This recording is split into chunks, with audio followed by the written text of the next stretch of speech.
Tenim el plaer de que farà la ponència la doctora Mara Diersen. El tema d'avui és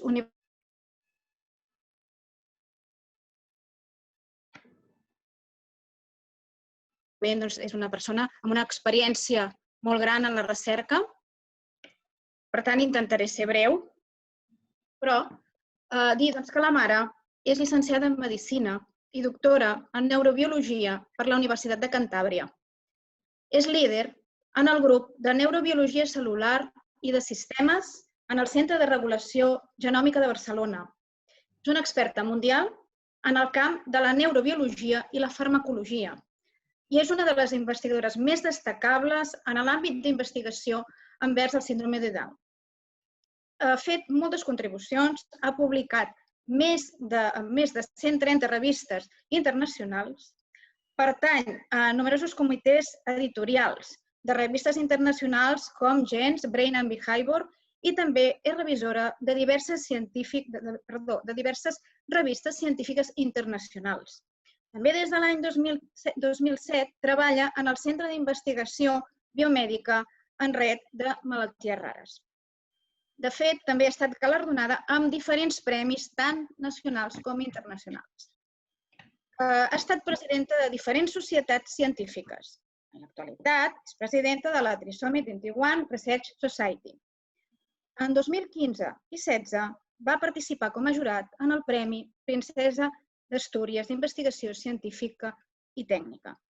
També ha realitzat diverses entrevistes en mitjans de comunicació on ha destacat la realitat social de les dones en el món científic i acadèmic.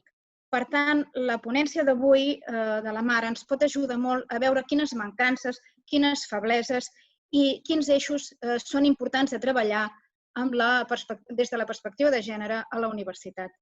Per tant, Mara, quan vulguis, estarem encantats d'escoltar-te. Bueno, de entrada, muchísimas gracias por la invitación.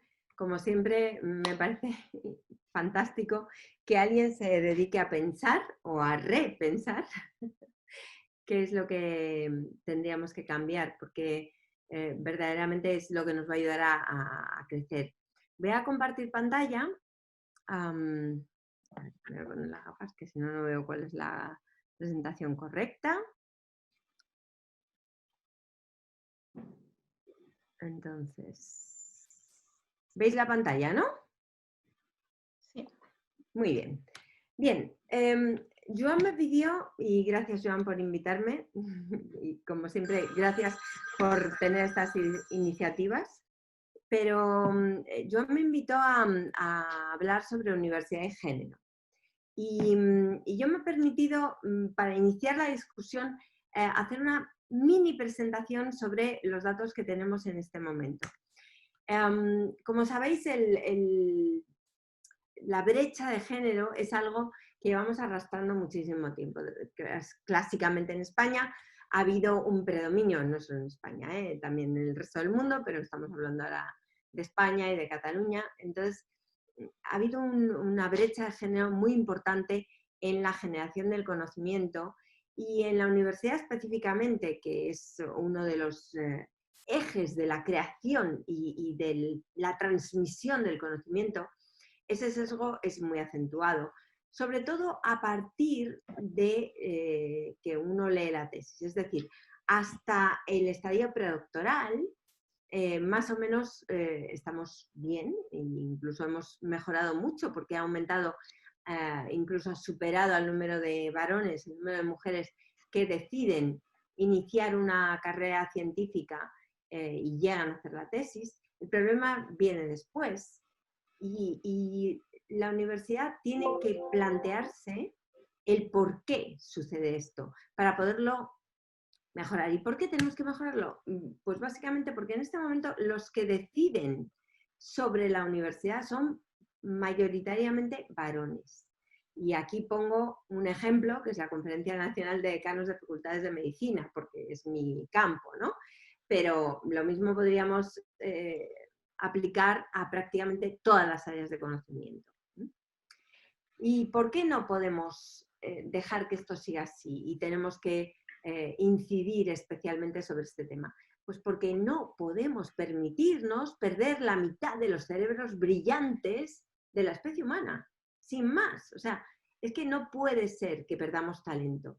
Y es talento. Aquí os muestro científicas muy importantes y muy reconocidas, incluso en épocas en las que la ciencia no era cosa de mujeres, era cosa de hombres, como el Soberano, ¿no?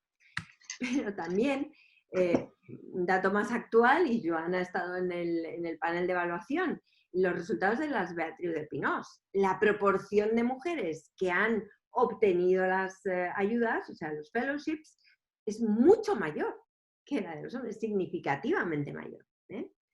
Además, hay estudios como el que os presento aquí abajo que demuestran que el liderazgo femenino mejora las cosas. Y vamos a hablar de la pandemia, ya que estamos, ¿no? Pues los países que mejor han gestionado la pandemia están dirigidos por mujeres.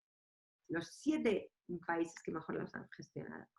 Pero además hay otro problema, y es que la universidad tiene que ser generadora de conocimiento no sesgado. Y en este momento, por el hecho de que está básicamente dirigida por varones, genera un sesgo en el conocimiento. Y eso es malo para todos. Y os voy a poner 3 ejemplos muy burdos, si queréis, pero yo qué sé, el ejemplo de los dummies. Los dummies hasta hace nada eran todos con tamaño y peso de varón. ¿Qué pasaba? Que las mujeres, cuando había un accidente, se lesionaban mucho más gravemente, porque lógicamente el peso y la envergadura influyen en las consecuencias de un accidente. O la osteoporosis, por poner el ejemplo contrario, ¿no? Que solo se estudiaban mujeres, los pobres hombres que tenían osteoporosis, pues realmente no estaban adaptados a los tratamientos. En enfermedades cardiovasculares, al revés, las mujeres no se les diagnostica a tiempo, pues porque no se está considerando ese factor. O, por acabar, dando un concepto un poco más amplio de diversidad, porque lo que nos interesa no es solo aumentar la perspectiva de género, sino aumentar la diversidad en la universidad. Pues si uno no lo tiene en cuenta, pues pueden pasar cosas como que los coches autodirigidos no reconocen a los peatones de color, por ejemplo. ¿Qué factores tenemos que considerar? ¿En qué nos tenemos que fijar? ¿Qué es lo que está haciendo que las mujeres no lleguen y decidan irse de la ciencia? Porque al final es lo que está pasando, ¿no? Por un lado, no entran por las miradas estereotipadas, que también influyen, ahora lo veremos, en cómo pueden progresar en su carrera. Después es que, por mucho que digamos que la universidad es un sistema meritocrático, eso es una falacia. Y luego lo podemos hablar con Joan, pero eso no es cierto. Las evaluaciones están sesgadas, tenemos sesgos culturales que están influyendo en la evaluación. Además hay otras cosas. Ese mismo sesgo en la evaluación hace que la promoción sea mucho más difícil para las mujeres y eso conlleva al final una brecha salarial, que por mucho que haya una ilusión de igualdad, pues no es cierta.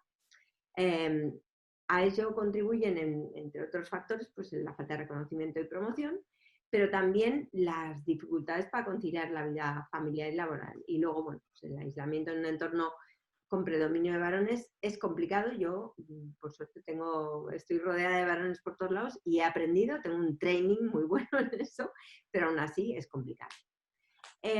Estereotipos. Voy a dar 2 pinceladas de cada cosa, ¿vale? Estereotipos. No sé si visteis este paper en Science que sugería, que demostraba que los estereotipos empiezan muy pronto, tan pronto como a los 8 años. Y aquí os pongo 2 ejemplos de libros de texto españoles que se están utilizando todavía, en los que, por mucho que este sea de lengua, ¿verdad? Dice, la mujer cocina, trabaja en casa, cuida de los niños. Él ni cocina, ni trabaja, ni cuida de los niños. Que quieras que no, te están ya lanzando una serie de mensajes subliminales o no interesantes, ¿no? O este otro que dice que parte de las razones del paro es que las mujeres han entrado en el mercado laboral. Dices, vale, pues muy bien, ¿no? Y luego, si queréis, podemos hablar de cómo esos estereotipos influyen en cómo uno realiza las pruebas o es capaz de defenderse en el mundo laboral, ¿no?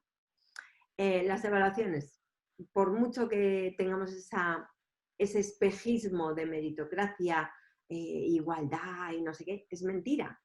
Las evaluaciones están sesgadas. Estos son estudios de hace tiempo, pero que se han replicado diversas veces, os he puesto los originales, en los que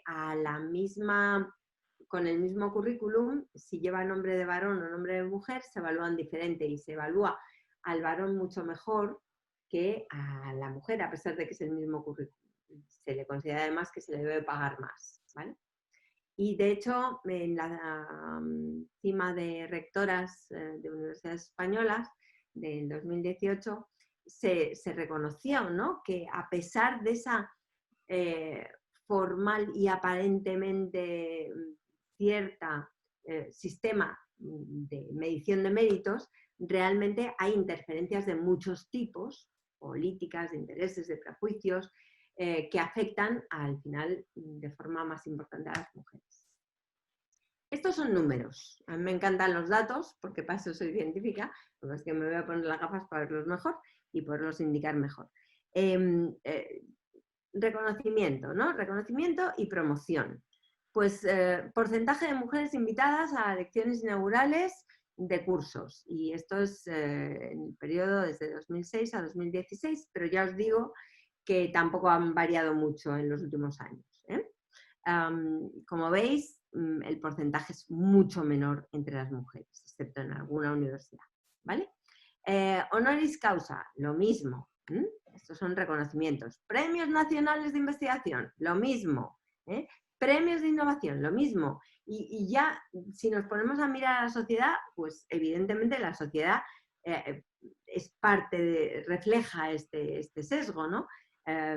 Premio de vanguardia de la ciencia. Los lectores votan al mejor científico. Claro, casi todos son tíos, porque son los que más salen. Entonces, el lector, ¿a quién conoce?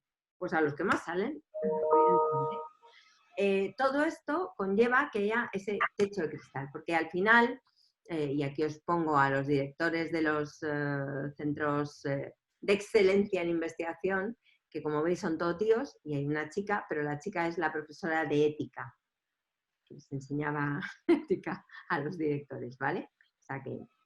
Pero bueno, si miráis el porcentaje de catedráticos o de directores de institutos, etcétera, ya lo veis, hay un techo de cristal que está ahí y además está ahí de forma permanente. Si miramos a lo largo de los años, es que no varía, sigue ahí, sigue ahí.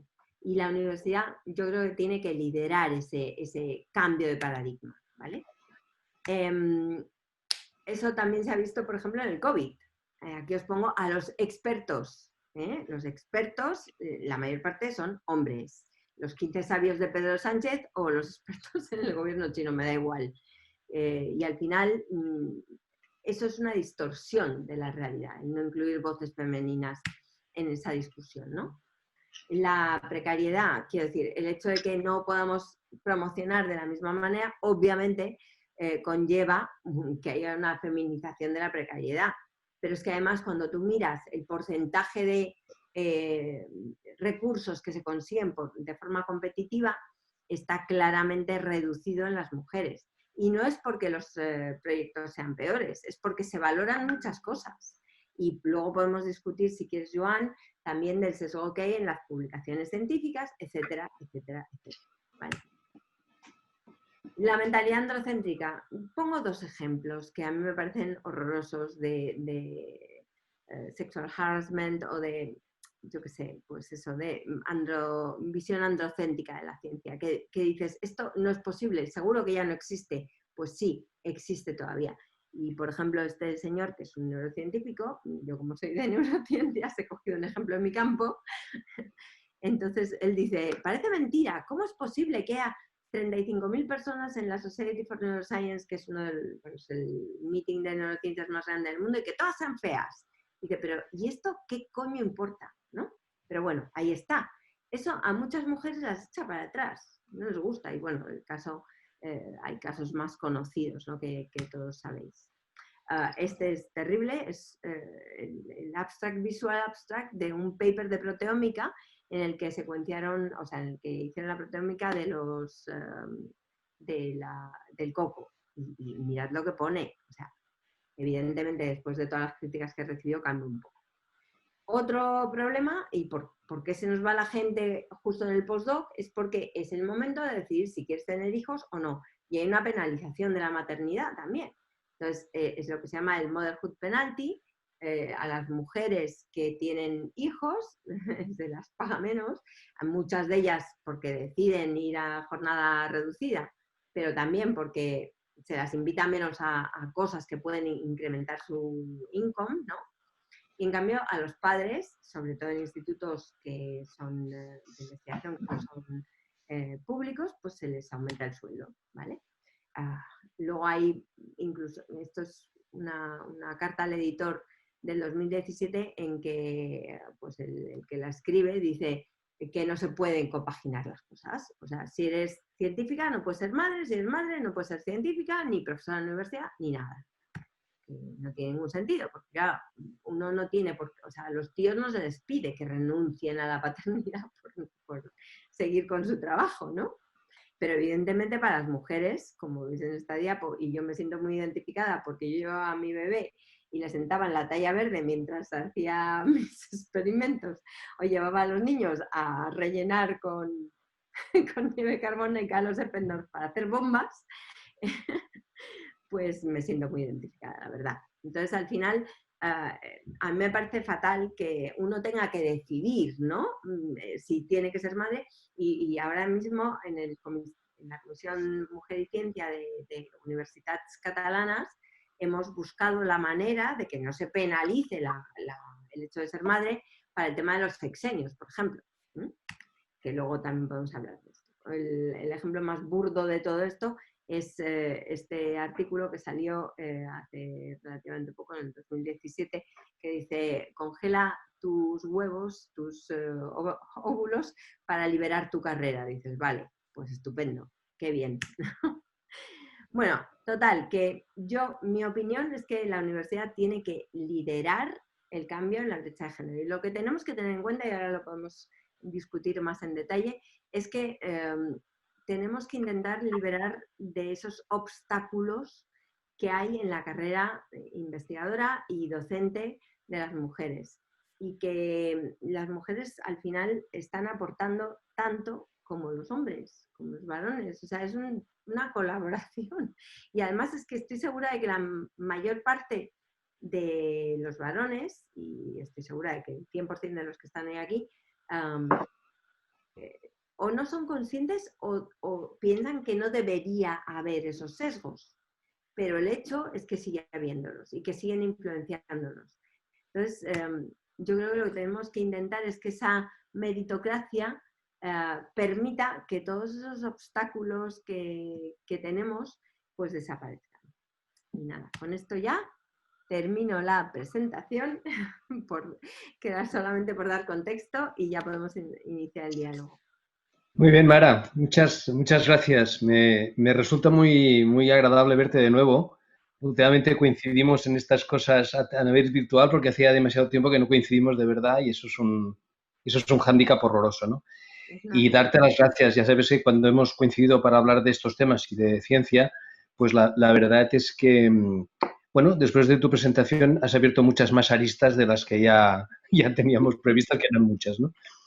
Sí. Empezamos por el final. Mara, nos dices, la universidad debe liderar ese proceso. ¿Por dónde? ¿Cómo? No es fácil, no es evidente. Y, a ver, la excusa fácil que pone todo el mundo es: ay, no, es que esto es un tema social, claro, el estereotipo surge desde la educación más inicial, nosotros no podemos hacer nada. No es verdad, no es verdad. Y hay muchas cosas que estamos haciendo y las estamos haciendo desde la Comisión Mujer y Ciencia, evidentemente, pero ya están permeando. A ver, hasta ahora ha habido esa ilusión de que sí que se estaba haciendo algo, ¿vale? No, hay muchas más mujeres que estudian. Sí, pero vamos a ver por qué hay... No es que hay más mujeres, pero también hay menos hombres. ¿Por qué? Porque el dinero, lo que está bien pagado, no está en la carrera universitaria, claramente, ¿no? Entonces los tíos se van a otros sitios que saben que pues, van a ser más interesantes desde el punto de vista económico. Por otro lado, estamos diciendo, no, vamos a ver, es que yo no puedo hacer nada como universidad. No es verdad. La universidad proporciona referentes, la universidad proporciona mentoraje, la universidad proporciona criterio. Es decir, tenemos que empezar a hablar, tenemos que empezar a mostrar nuestra posición, tenemos que empezar a influenciar otros niveles, en otros niveles de educación, que para eso está la divulgación científica. Entonces, iniciativas como mostrar a las científicas también, no solo a los científicos, permitirlas que estén en posiciones de liderazgo, no hacer que eso sea muy complicado para ellas porque tienen al final que compaginar su vida familiar con esas obligaciones, ¿no? Ponerlo fácil, igual que se les pone a los varones, es que no es tan complicado. Entonces, hay muchas De hecho, Mara, a nosotros no es que se nos ponga fácil, es que no hay obstáculo. Es decir, se da por sentado que los varones tenemos un plus, digamos, de presencia, ¿no? Que viene determinada por una cuestión de sexo y de género. Sí, de todos modos, la puntualización, ¿eh?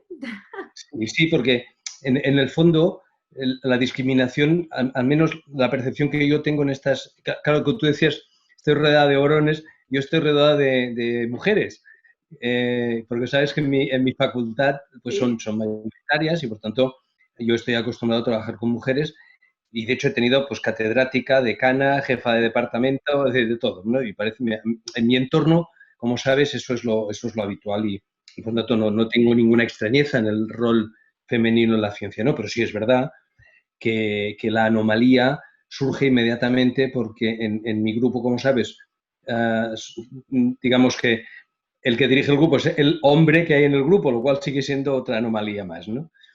De hecho, planteas esa idea de la universidad como motor de cambio, me parece bien, lo asumo. Fíjate que le hemos llamado a esto repensando la universidad porque apareció esta frase hace unas semanas en este grupo de el Plan de Cataluña 2022 y, bueno, repensar la universidad después de 5 siglos de universidad, pues parece como oportuno, ¿no? De acuerdo. De lo que estás describiendo se desprende una idea, es que actualmente crees que la universidad no hace ese papel de líder, no hace ese papel de motor de cambio, o no lo hace suficientemente. Correcto, es decir, el 90% o 90 y muchos por ciento de la universidad pública tiene lo que llamamos planes de igualdad. El problema es cómo los aplica. Es decir, por mucho que tú tengas un plan de igualdad, si luego eso se queda en papel mojado o, bueno, pues es algo para decir que estás haciendo algo, pero realmente no lo estás haciendo, no sirve para mucho. Entonces, yo te lo digo porque yo estoy en la Comisión Dona y Ciencia de universidades, ¿no? Y lo que dicen mis compañeros, claro, yo tengo la visión más de los institutos de investigación, pero ahí vemos claramente que todavía queda muchísimo que hacer. Las unidades de igualdad, las unidades de género, ¿no? Y de diversidad, ahora es más diversidad porque gracias a Dios estamos extendiendo un poco el concepto, porque al final lo que nos interesa es ideas diversas. El estar haciendo una recreación endogámica de nuestras ideas porque hablamos con nuestros iguales no sirve de nada. Y el otro día hablabais de la innovación. No puede haber innovación sin perspectivas diversas. Entonces, eso lo que tenemos que empezar a convencernos es de que eso es una ventaja competitiva para todos, pero especialmente para la universidad, que es la que al final tiene que formar a los futuros investigadores, a los futuros profesores, a la gente que va a tener capacidad crítica, ¿no? Y que va a ser la que pueda aportar conocimiento, que eso es fundamental. Y lo comentabais el otro día. Es que seguimos necesitando decisiones basadas en evidencia y esa evidencia tiene que estar no sesgada. Entonces, una evidencia que no está contribuida por todos los elementos que componen esa diversidad no tiene sentido.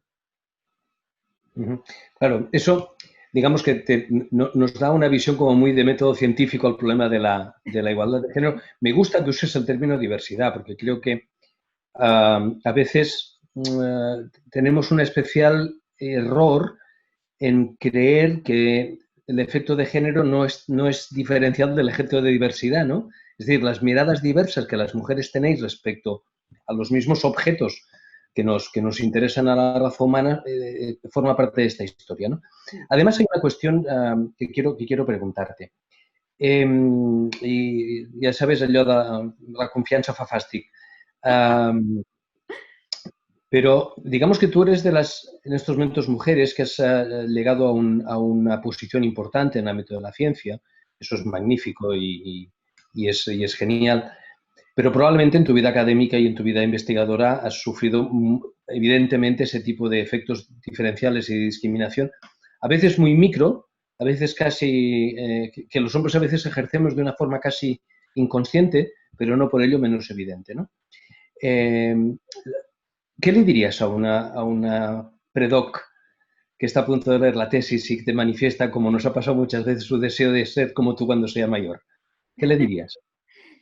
Que tiene que estar muy convencida de lo que quiere hacer, que no se deje influenciar. A mí me han dicho de todo. Quiero decir, a mí me dijeron, lo primero que me dijeron cuando me casé fue: tú llegarás donde tu sexo y condición te lo permitan.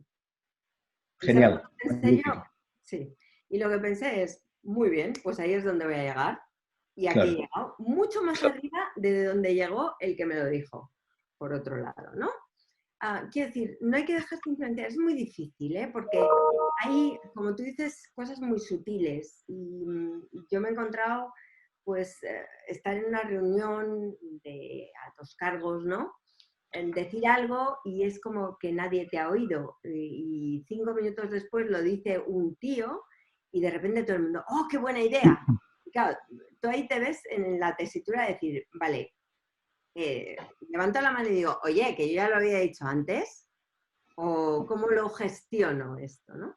Entonces, claro, pero en esa situación, Mara, le estás planteando un futuro como muy complicado, ¿no? Porque a la dureza de la vida académica y la competición, digamos, desaforada que la ciencia tiene, en la que estamos todos inmersos, le estás planteando un hándicap añadido que nosotros, los hombres, no tenemos, ¿eh? claro, pero ¿sabes lo que pasa? Que yo creo que ahí, sobre todo a las predocs, yo creo que tienen que buscar a mujeres que ya estemos, que podamos ser mentoras, ¿no? Y en ese sentido, en este momento hay recursos, todos los que quieras, o sea, todos los que quieras. Yo lo que os animaría es que a los chicos, ¿no? Es que también seáis mentores de vuestras predocs. Y en eso, tratarlas igual que a los chicos. Cuando tú mandas a alguien a una reunión, ¿verdad que le das hints y cues, ¿no? Pistas, y le dices, mira, en esta reunión ten cuidado porque lo que se está gestionando, lo que se está decidiendo es esto o aquello. Entonces, ojo con esto que se está decidiendo porque en realidad no, la agenda que está por detrás es otra, ¿no? O, quiero decir, cuando alguien va a presentar, a mí me ha pasado que te dicen, ay, no vayas tan mona, que entonces la gente se fija en ti y no en tu ciencia. Yo creo que eso no tiene ningún sentido. Y el que se fija en mí y no en mi ciencia es que es gilipollas porque se está perdiendo una ciencia estupenda. Quiero decir, pero ahí tenemos que, yo creo que es un tema de confianza, ¿no? Y en mi experiencia, si tú gestionas bien la formación del predoc, sea mujer o sea varón, da igual. Si tú les das la formación adecuada, llegan igual. Y yo tengo muchísimos ejemplos y en mi laboratorio tengo la suerte de que pues la gente cuando entra, ¿no? Es, aparte que normalmente es gente entusiasta, porque para meterse en neurociencia, como sabes, hay que ser muy entusiasta, pero la verdad es que todo el mundo ha llegado pues muy bien y a donde ha querido, ¿no? O sea, que yo creo que depende mucho de lo consciente que uno sea, el mentor, ¿no? y de lo capaz que sea de ayudarles a confiar en sí mismos. Uno de los grandes problemas que tenemos las mujeres es la falta de confianza en nosotras mismas y ese síndrome del impostor, ¿no?, que tenemos un poco. Cuando llegas a una posición un poco alta y dices, ay Dios, pero a lo mejor es que no se han dado cuenta que yo en realidad no sirvo para esto, y imagínate si alguien lo descubre, ¿no? Y es que no es así, es que... Pero eso que cuentas, Mara, ¿te lo encuentras actualmente? ¿Eso sucede? Jolín, me lo encuentro cada 2 por 3. Cada 2 por 3. Ya te digo, mi mundo, Mara, en el ámbito de la ciencia es muy femenino y por tanto estoy muy acostumbrado a otro tipo de discursos que afortunadamente en mi entorno pues eran... pero eso no es óbice para que efectivamente a la ya, insisto, porque este es otro tema que podemos hablar tranquilamente, a la ya complicada dureza de la carrera científica, extraordinariamente competitiva y además con obstáculos enormes para todos y con unas situaciones a veces de trabajo muy duro. Insisto, las mujeres tenéis un plus de dificultad añadido que se percibe con mucha facilidad, ¿no? Piensa que además, perdona que te interrumpa, pero piensa No, Mario. que además hay un factor añadido, y es que en ciencia en este momento, aparte de la, digamos, precariedad de recursos, se produce un fenómeno que es el del two bodies problem, ¿no? Cuando ella está en ese momento en el que tiene que decidir, porque seguimos pensando un poco que ese es el problema, ¿no?, que tenemos que decidir entre tener hijos o tener una carrera científica, investigadora o incluso universitaria docente. ¿Por qué? Pues porque en cuanto pierdes el hilo en ciencia, perder tiempo, y lo sé yo que tengo 4 hijos y lo tengo muy claro, ¿no? Significa perder competitividad. Y por mucho que te digan, no, es que formalmente ahora se tienen en cuenta los career breaks y no sé qué. Sí, pero en realidad, cuando te pones a evaluar un currículum y hay un tío que tiene 4 Natures, ¿vale? Porque se ha podido dedicar full a la ciencia y no al cuidado de, y no digo solo hijos, digo hijos, padres, etcétera. Sí. Pues eso está ahí, ¿no? Sí, a nadie le sorprende que un hombre con 4 hijos publique 4 Natures. ¿Me explico? Y este es el punto, claro, este es el punto clave en el que nos encontramos, ¿no? De todos modos, Mara, vamos a darle un par de vueltas a toda esta historia, porque es verdad, hay planes de igualdad, por ejemplo, mi universidad ahora está en el proceso de gestar y es fantástico, pero efectivamente las cuestiones de género a veces me da la sensación, incluso cuando evaluamos proyectos de investigación y llegas al apartado concreto, Sí. de que se ha convertido en una especie de añadido en el que a veces lo que se dice y lo que se aporta es francamente muy banal. Totalmente. Extraordinariamente banal, ¿no? Es decir, el papel todo lo aguanta, ¿no? Es decir, hay un apartado de aspectos de género, pues lo rellenamos y hacemos que el call esté perfectamente listo, ¿no?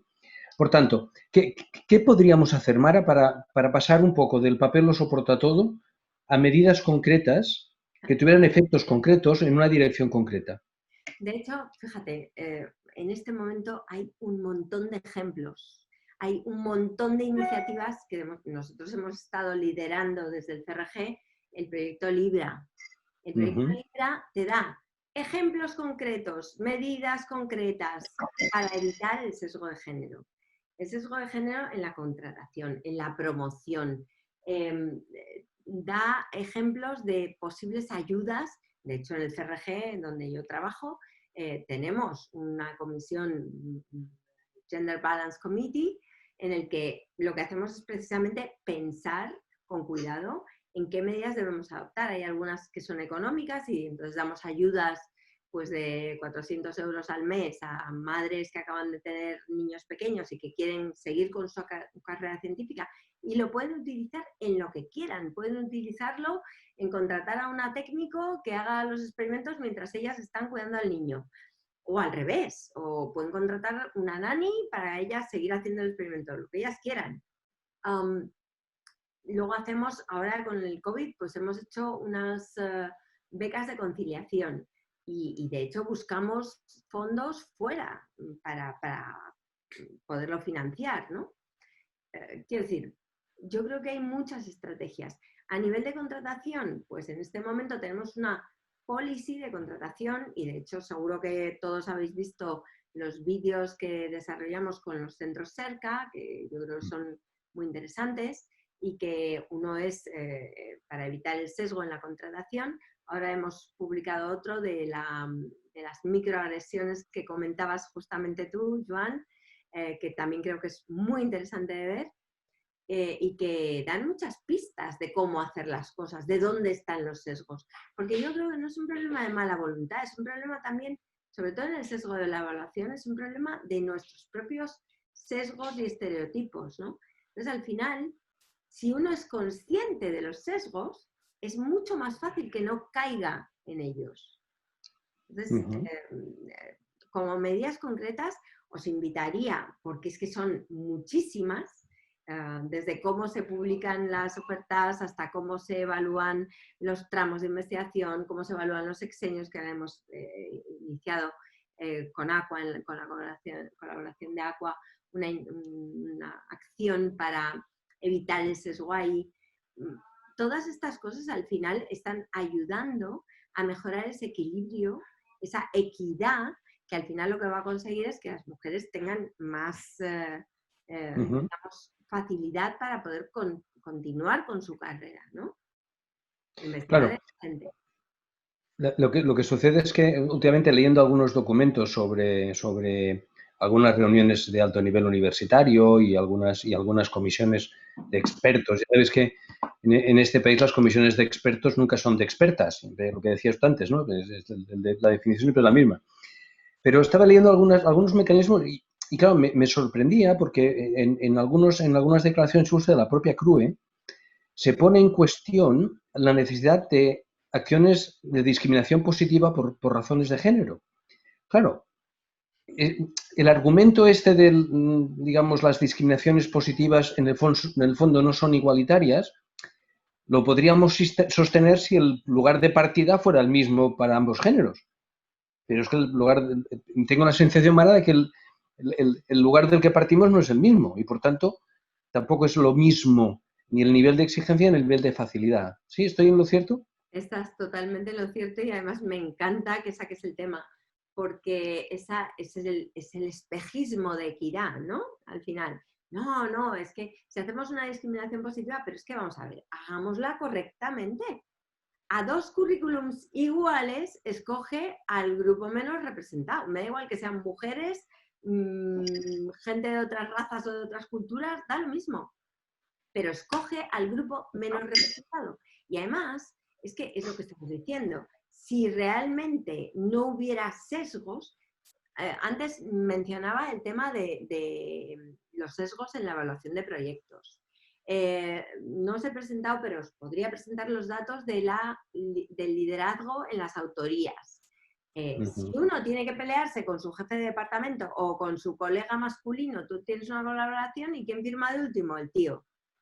Y a ver, evidentemente puede haber una discusión y yo siempre discuto y intento que las cosas sean fair, pero muchas veces no es así y todos lo sabemos. Y no, es que esto inicialmente se me ocurrió a mí, vamos, esto está a la orden del día, ¿no? Entonces, sí.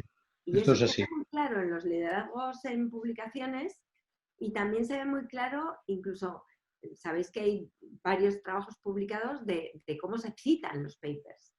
Y a pesar de que, excepto en casos de gender neutral names, ¿no?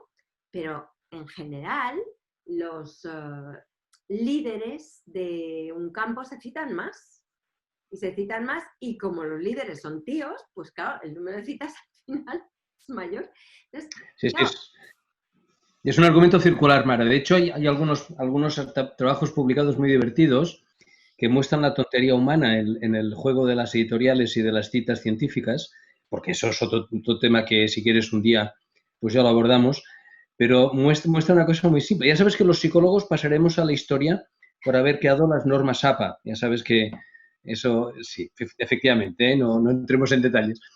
Pero sabes que en las últimas ediciones ya se citan a todos los autores porque efectivamente el sesgo era tal que claro, se citaba al primero y a los últimos, al último, ¿sí? Con lo cual los que estaban en medio no aparecían jamás en las bases de datos, ¿no? Y efectivamente hay un argumento circular porque efectivamente el primero y el último suelen ser, sobre todo los últimos, hombres. Mara, vamos a ir acabando. Hay una cuestión también que me parece, porque mientras hablamos de igualdad en acceso a la ciencia, en la carrera académica, el discurso puede ser más o menos amable, pero hay una parte de esta cuestión que no tiene un discurso amable, que es el discurso de las violencias asociadas a. Y probablemente porque en el mundo que todos estamos construyendo, entre todos no estamos siendo capaces de discernir lo que es tolerable de lo que es intolerable, y probablemente porque estamos viendo un mundo en el que la verdad es incómoda y lo políticamente correcto se impone a la verdad, lo cual es demencial. Pero me imagino que la pregunta que te voy a hacer es muy clara. En el ámbito en el que nos vemos, esa violencia más o menos explícita de diferentes tipos y características se produce. Se produce vinculada a efectos de género también. ¿De acuerdo? Y ya no es solamente una cuestión de una autoría de un paper o de un sesgo más o menos inconsciente en algo, sino es un hecho que traspasa, digamos, una línea roja obvia. ¿Tu experiencia en ese punto, Mara, es, hemos avanzado, estamos en el mismo punto? ¿Dónde estamos en eso?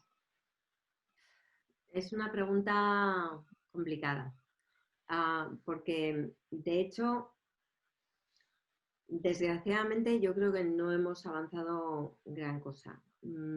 Ha habido épocas en las que el movimiento femenino, y digo femenino, no feminista, femenino, ha pesado más, pero en este momento culturalmente estamos volviendo a épocas en las que por efecto, bueno, pues cultural, ¿no? de cómo se está comportando la sociedad, estamos volviendo a épocas oscuras, ¿no? Puedo ponerte ejemplos desde pues, las manadas hasta el reggaetón, me da igual. Yo creo que eso, sin querer, influye en todos los ámbitos. Y no sé si visteis hace muy poco que el NIH estableció una política muy estricta en cuanto a sexual harassment y entrando ya en el tema de microagresiones. Nosotros somos muy conscientes, tanto en el CRG como en SERCA, que a veces la gente no tiene muy claro cuál es la frontera. Tú lo has expresado de una forma muy certera, en mi opinión. Y la frontera, yo creo que tiene que estar muy clara. Entonces, a veces la gente, incluso las mujeres, te dice cosas como, pero bueno, es que también es una exagerada, eso no es agresión ni es nada, ¿no? Pero sí que lo es en el momento en el que a ti te está influyendo negativamente para poder llevar adelante tu carrera científica o incluso la discusión de cualquier tema. O sea, en ese momento ya no es tolerable. Y no es tolerable en ningún sentido. Tampoco si yo, digamos, microagredo a un predoc mío diciéndole, estás diciendo tonterías, ¿no? O sea, el respeto yo creo que es lo fundamental. Pero para evitar eso o para concienciar a la gente, en este momento hemos publicado un vídeo que hemos realizado en colaboración con el EMBO. Y básicamente es un vídeo en el que se muestran diferentes ejemplos de microagresiones. Y son a veces cosas tan tontas como ese comentario de, jo, ¿has visto fulanita cómo ha intentado presentar su trabajo, ¿no? Y cómo no ha sabido luego contestar las preguntas, por ejemplo, ¿no? O cosas como, de todas mis predocs eres la mejor. Jolín, será de todos tus predocs en general, ¿no? no solo de las chicas, ¿no? Parece que seamos una clase diferente. O cosas, digamos, menos sutiles, como es que, claro, como es una mujer, es más fácil conseguir becas. Porque ahora con eso de que hay una mentira, pero bueno, se cree que hay una discriminación positiva, pues si sacas un proyecto y dices, claro, te lo han dado porque eres chica. Y dices, bueno, pues será al revés, vamos. Gracias a que me lo han dado, aunque soy chica. Pero eso ya empieza a permear. Entonces, en el vídeo, y luego estamos sacando también una pequeña aplicación para hacer un pequeño curso, ¿no? De qué es lo que se puede considerar microagresión, qué es ya violencia o acoso, porque también lo hay. Y de hecho, ahora uno de los problemas es que tampoco se visibiliza, ¿no? Y en Cerca hemos hecho el esfuerzo de intentar seguir los casos, incluso porque al final los que te aparecen son solo los que ha habido denuncia como acoso. Pero no es verdad, es que hay muchos. No, ¿no? está claro. Y en el momento Mira, que hay una relación de poder, pues aparece. Claro. Mara, te voy a hacer un pequeño atraco, que la amistad es lo que tiene, y las noches de rock and roll también.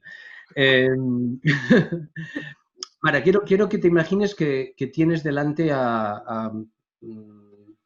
mira, yo coincido contigo, yo estoy muy preocupado, siempre he dado clases en primer curso, Mara, y hay unas 80 personitas que llegan a la facultad un día de septiembre para empezar su primer día en la universidad, y al primer profe que ven es a mí. Imagínate tú qué desastre, ¿no?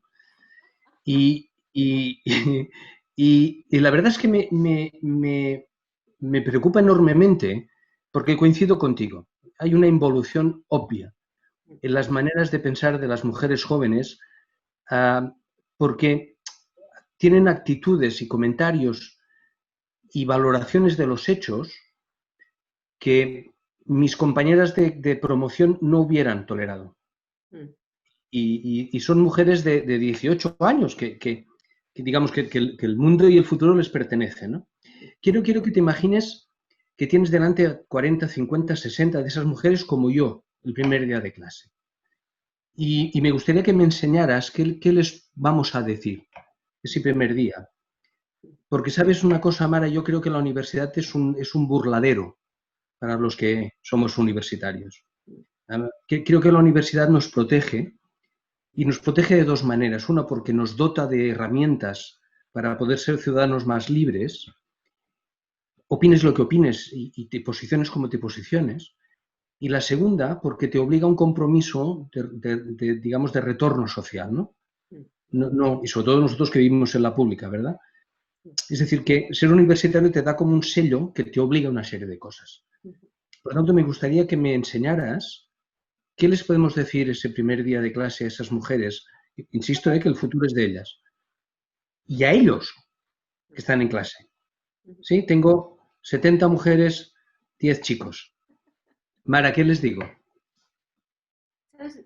Yo siempre he creído que lo mejor para que la gente confíe en sí misma es demostrarles confianza. Es el liderazgo del ejemplo, ¿no?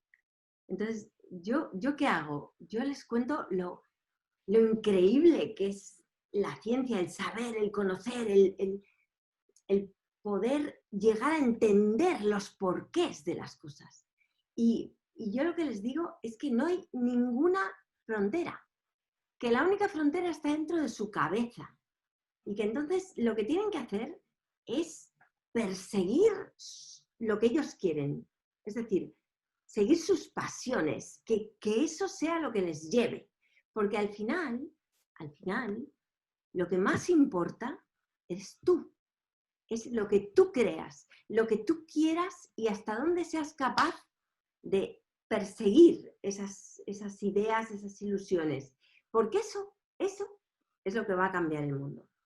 Y los que van a cambiar el mundo son ellos. Entonces, yo siempre se lo digo, vosotros sois los que inventáis el futuro. Entonces, hacer que ese futuro sea brillante es vuestro cometido y digamos, vuestra pasión, ¿no? Es lo que realmente vais a dejar, vuestro legado. El hacer que ese futuro de todos sea mucho mejor para todos, ¿no? Suena un poco naif, pero... Sí, pero ¿sabes qué pasa? Que al final, en las cosas sencillas probablemente ahí está el mensaje más básico, pero también más verdadero, ¿no? Yo recuerdo un día que tú y yo salíamos de la biblioteca allí en Pedralbes, íbamos andando hacia la diagonal, hacia la Politécnica, hacia la diagonal, y nos quejábamos de lo duro que es esto de ser científico porque estás constantemente evaluado, ¿no? Y recuerdo que tú me decías, y encima si eres mujer te evalúan por otros criterios que no tienen nada que ver con los científicos, ¿no? Un poco como Isabel estaba haciendo en el chat, ¿no? Cuando habla de su propia experiencia. Y, bueno. En todo caso, al final, la verdad es muy simple y es que ser universitario no deja de ser un hecho que te marca el resto de tu vida y que no se puede desprender, no puedes dejar de serlo y que eso te obliga también, ¿no? Y que deberíamos intentar entre todos considerar que nuestros estudiantes pues son una especie como de polea de transmisión de aquellos valores que la universidad debería defender entre ellos, ir un poco más allá de lo evidente, ¿no? Y por eso te digo que yo estoy muy preocupado porque veo mujeres muy jóvenes con actitudes y comentarios y posiciones en las que ceden y claudican, ¿no? Y de una forma, y lo peor, que es que ceden y claudican sin darse cuenta de que ceden y claudican. Que esa probablemente es la cesión peor que hay, ¿no? Que es la cesión absolutamente inconsciente. En todo caso, Mara, te agradezco mucho el ratito que nos has dedicado. Ya sabes que es un placer estar contigo y hablar y discutir. Y últimamente, pues eso, nos vemos en sesiones de rock, no hemos tenido oportunidad de hablar de temas que nos interesan, ¿no? Te lo agradezco muchísimo, ha sido un gustazo tenerte este rato aquí. Y solo decirte una cosa, ¿no? Que te echo de menos, que confío verte pronto, que nos podamos hablar como Dios manda y que ya que no hemos podido ir de congreso, que nos han virtualizado el congreso de Neuroscience, en el que seguramente nos íbamos a ver, pues al menos yo, y confío que el resto de personas conectadas también han disfrutado de tenerte de esta forma tan poco cercana, pero al mismo tiempo tan intensa, ¿no? Pues Mara, muchas gracias. Os lo agradezco un montón y Joan, también tengo que decir que me parece muy importante que dediquemos todos, pero tú eres el que tiras del carro, ¿no? Tiempo a reflexionar, porque creo que es fundamental. Y que hayas dedicado una de estas sesiones, la segunda sesión, a la diversidad, me parece, bueno, no esperaba menos de ti, voy a decirlo, pero me parece fundamental, porque al final es lo que decíamos al principio, ¿no? No podemos perder talento. Y a mí me preocupa mucho el sesgo que está teniendo la siguiente generación de futuras profesoras científicas, porque ese sesgo, como tú muy bien dices, si sigue existiendo en ellas, va a permear al resto. Y eso no podemos dejar que suceda. Pero los primeros que tenemos que decidir ser motor de cambio somos nosotros. Cada uno individualmente, pero tiene que ser de arriba abajo y de abajo arriba. Tiene que haber los dos movimientos. Mara, cuídate mucho. Confiemos que la ciencia nos permite encontrarnos muy pronto y si no el rock, insisto. Y gracias de nuevo. ¿De acuerdo? Muchas gracias. Un beso. Cuídate mucho. Hasta luego. Hasta luego. Gràcies a tothom. Fins la propera. Records a tothom. Gràcies.